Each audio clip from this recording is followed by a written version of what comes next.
How's everybody going? I'm going to give a couple minutes for anybody to, come in, take a look. I don't know if this is going to go for long, just a stream, because it takes less time for me to actually put this up this way as opposed to filming it on my computer as I've been doing in the past. And I've come to a decision that I hope I'm going to stick to, which is that I don't know if I can continue to be angry even in the face of this disgusting behavior regarding the Affordable Care Act and repealing it. As you probably know already, there are 6 GOP senators. The GOP is the party of treachery now. There are 6 people that are refusing to do their jobs and end this tyranny of corporate welfare that we call Obamacare. And, I have a couple priorities going on right now. There's the Venezuela project, which is separate from this video, but you will see more of this weekend. And I have the Clinton Library and everything, but in my mind, even despite a lot of very important issues that are important for me on a personal basis, even sometimes on a family basis, I think that the Affordable Care Act is the most important thing for me to talk about and for other people to keep in the conversation. A lot of people don't want to talk about health insurance because it's boring and it's painful, and you have to deal with people's emotions. And I don't care. I will follow this fight until it goes to the mats. Some people ask, how much are you willing to really commit yourself to this fight, which in some cases is thankless. I'll tell you what I'll commit. I'm going to do whatever it takes. If it takes whatever it takes, that's what I'm going to do to prevent this corporate welfare from continuing, and B, to dissuade the American people from following the example of failed social democrat, social democrat states like Canada and the United Kingdom, that they provide single payer, but none of you can gripe and you can cry and you can give all the reasons that are in the world why you think single payer is better than what we have in the United States. But the truth of the matter is that no American that I know of has moved to Australia or New Zealand or anywhere else, and these are English-speaking countries, to get better health care. Nobody's done that, and it is possible. It's not like you can't move to these countries, I'm not going to say everybody can move there, but you can do it. And the fact of the matter is that there is all these this talk of refugees and migrants and whatever. You can see that this light is being a distraction to me. So here, I hope that's a little better.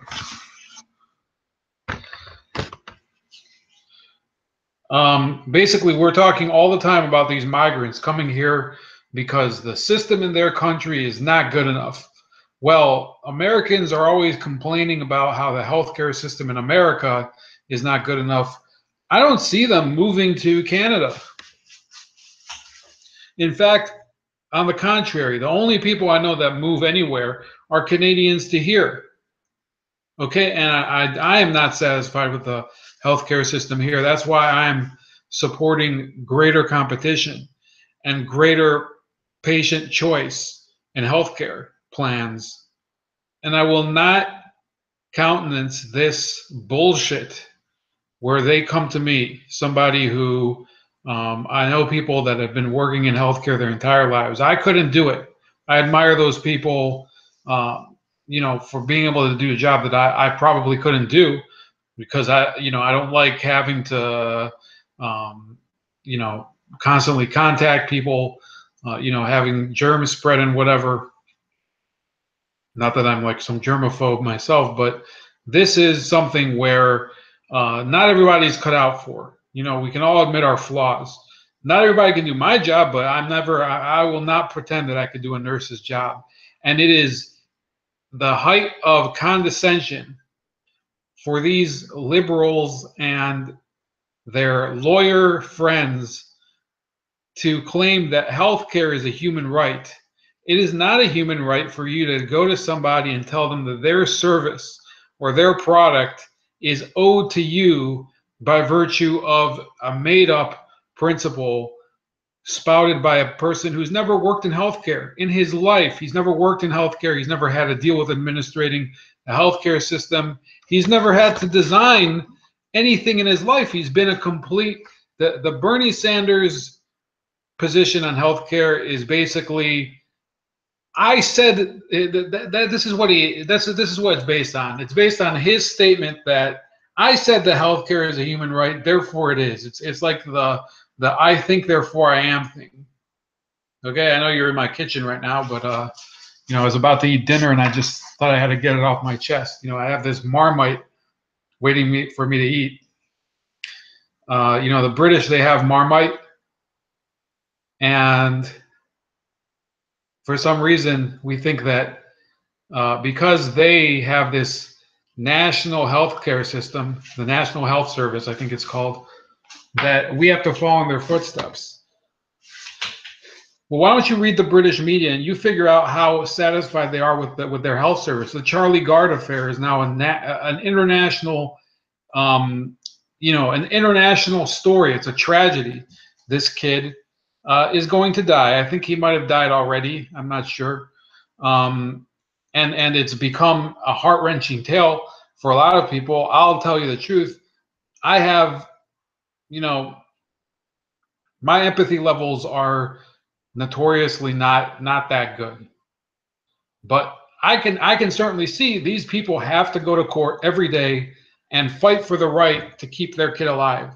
So even somebody who most people see as a cold piece of crap, like me, can understand logically that this isn't the way a healthcare system is supposed to work. We're talking about getting people the service that they need. And in a country where they've already defined healthcare as a human right, it's obvious that though that right is, it may be enshrined in law, but it's not provided in deed. Okay, that is my position on the universal healthcare issue.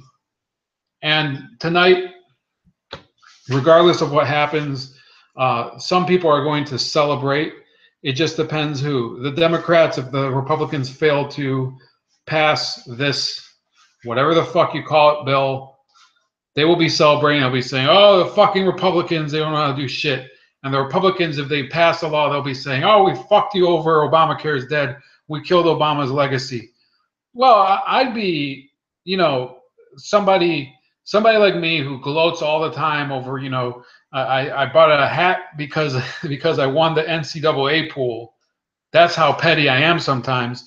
This is petty even for me, that they would celebrate an act that is clearly just a joke compared to what we were advocating for years as people who believe in an economy that is based on private enterprise and individual choice. What they would pass tonight is, I don't even know if it's better than nothing.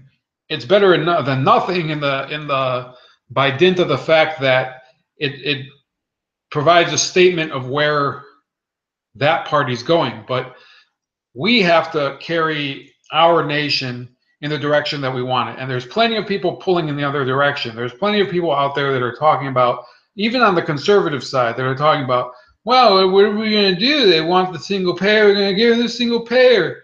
I mean, everybody else does it. Fucking Denmark does it. Turkey does it.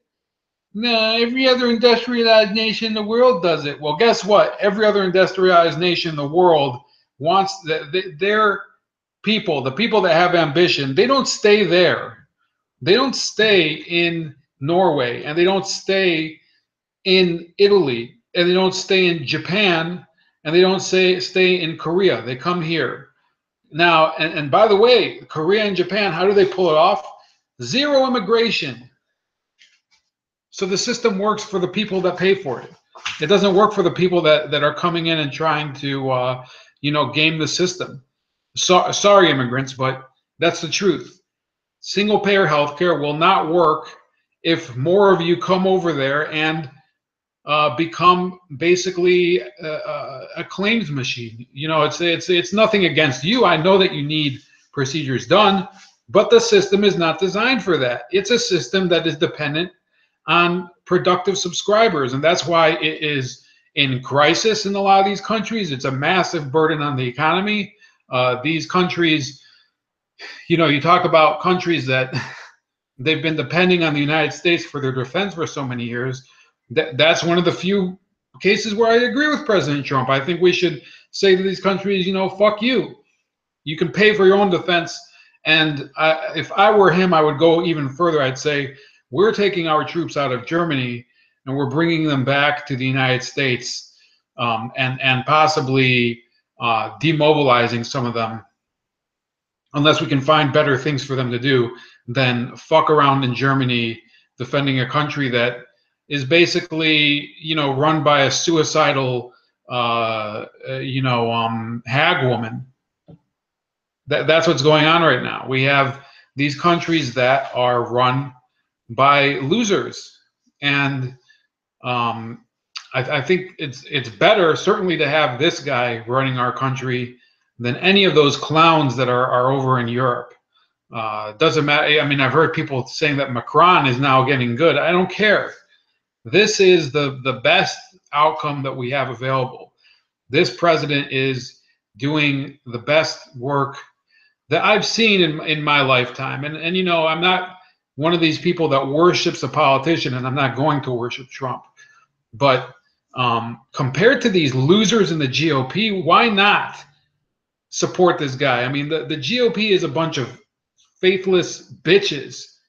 This whole transgender controversy. You want to know what the real transgender is? Here goes.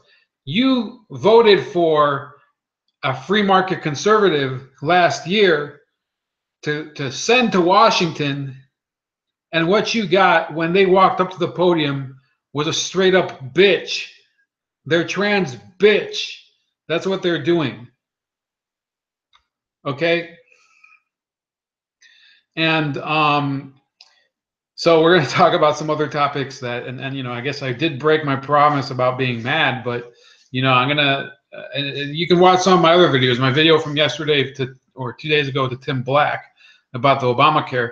I actually kept it under control a little because I was trying to make a point to somebody, somebody that I think is worthy of having a good exchange with. But we're going to move on to the Awan brothers controversy. The fucking Democrats are in this way, in this scandal, they are much worse than the Republicans. The Republicans are also just pathetic, but they they didn't hire a group of IT,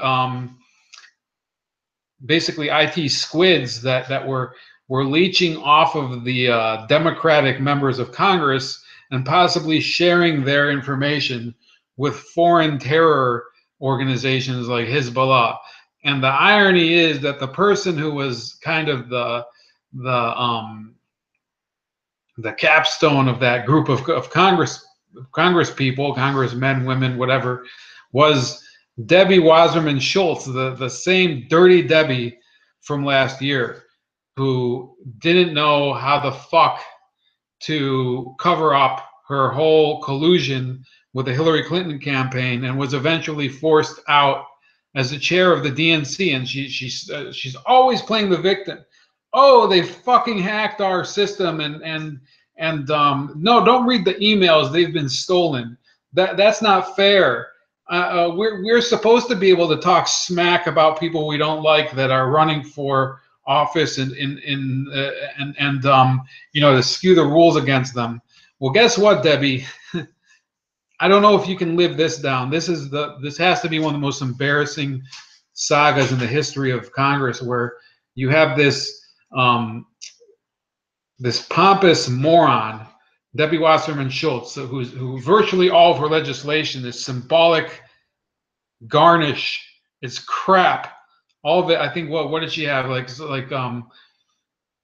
think I just saw a mouse, but it was either a mouse or a centipede. I don't know what the fuck it was, but it just crawled under the refrigerator. Anyway, so the notorious Dirty Debbie lets these idiots run her IT system over at the Congress, and they basically, I believe that they blackmailed her, and they used her information and got her to help them squeeze these other members of Congress. And I think that's going to be revealed. I think it's going to be revealed that eventually she didn't know at some point that they were using her. But by then, it would have been too embarrassing for her to bring it on the public and rat them out. So she basically became an accomplice in what effectively was aspiring in Congress.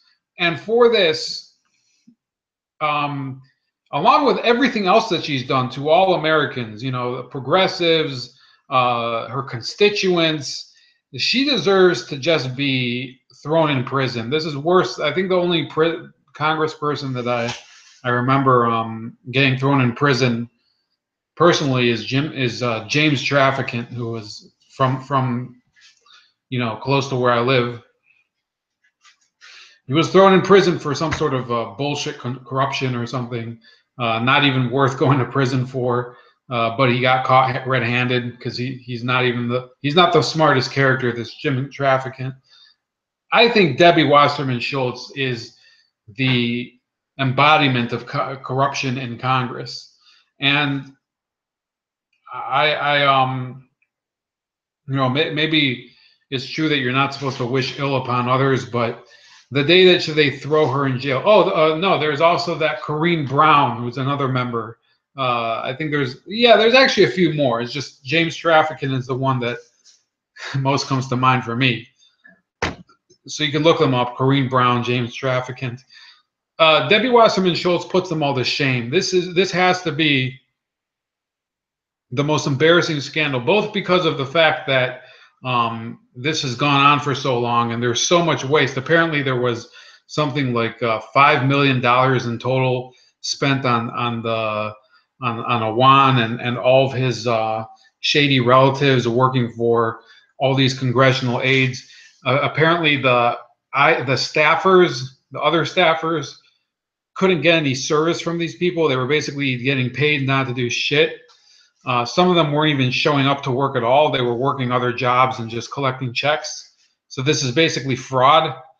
And the other problem is that the Democrats have been spending a few months already stonewalling the investigation, not talking about it, not firing the people after they've already been revealed to have stolen information and misplaced and abused their position very badly, and possibly shared it with a foreign terrorist organization. It just so just this week, most of these people have fired this group of people, including not just Debbie Wasserman Schultz, who was the former head of the DNC. Another person was Keith Ellison, who is now the deputy chair of the DNC, and a congressman from Minnesota. So you have these so-called elected representatives who are usually just, they live in safe Democratic districts, so they don't have to worry about anybody even voting. Nobody even cares. They probably have, 25% turnout during the midterms because nobody cares. There's nobody serious running against these incumbents because these are Democratic zombie zones. They're pretending, we're going and pursuing this Russia investigation. Donald Trump is going to get impeached eventually. We're just going to unearth this massive conspiracy. Meanwhile, they're sitting on basically Mount St. Helens of a scandal with this Awan brothers. There's more malfeasance in 5 minutes of this scandal the Awan brothers scandal than in an entire year of the Russia scandal, or so-called scandal. I don't even know what the hell they're talking about, the Russia scandal.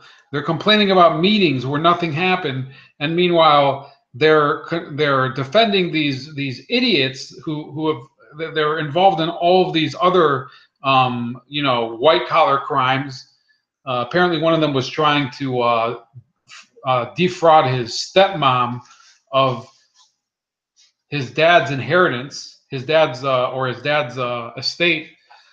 This is what they cover for in Congress. This is the Democratic Party. This is why the liberals don't have a home right now, those that care anyway, because they're being represented by a bunch of incompetent morons. And then you do have the issue of the ADL.